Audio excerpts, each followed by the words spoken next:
you know what's going on. Yeah, so that's what we've been doing for a couple of days. We noticed na parang may mali sa ugali mo. Parang I'm staying together with you. Yun. We're not doing this for for your own. Hindi namin ginagawa para masaktan ka or something. Para sa lang ito. To change. We've tried to talk about the things we don't like that you do with you, just in front of you. Tapos, we've tried to get other people to help, and it might work. It does work for 3 or 4 days, but after that, it's not as apparent. We don't see it as much. What we all want to try to say is, we know that everyone needs attention. Everyone. Whether it's just saying hi or having a nice good night.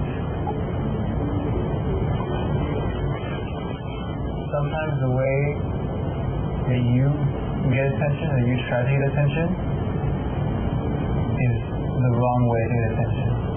Ignoring someone when they haven't done anything wrong. Messing up their chess game. It might be trivial to you, but to them they might be trying to have a good chess game. Why are you on? I didn't eat your queen. Why do you keep teaching him? I'm teaching her. Sing songs to people here. We can usually tell that it's probably about us if we can figure it out. The biggest feeling in our minds is that you're trying to tell us something. Because you're singing directly towards us. Like you're looking at us and singing. Okay. But that's how we feel sometimes. Hindi madli ang maging iba para kay Trisha. You've always done or you've always grew up with, even if you really want to. And we know it's going to take a long time. And we told Trisha that it's not going to be easy. Minsan, napapansin ko na you're doing something to the depression by for us, girls, madali namin mapapansin yun kasi girl din kasi. Umiiga ka, you know that they're boys. Matagal ko nang issue yan. Really, like, all my life, parang, naiilan ako sa girl. Like, I've always been like before when I was young. With my dad, tapos with my kuyas. So, para sa akin, yung simple na higa, ganun, it's nothing to me. Tapos may barkada, all boys. Kasi girls don't really like me. Really. I don't know why. Pero before, like I was always alone. Tapos sa school naman, laging nagbubully sa akin, girls and gays. Tapos sino sumasala sa akin? Basketball team saka soccer team. So I'm comfortable with boys rather than girls around. Kasi I grew up with them. Diba? They protected me. Tapos I feel like secured with them.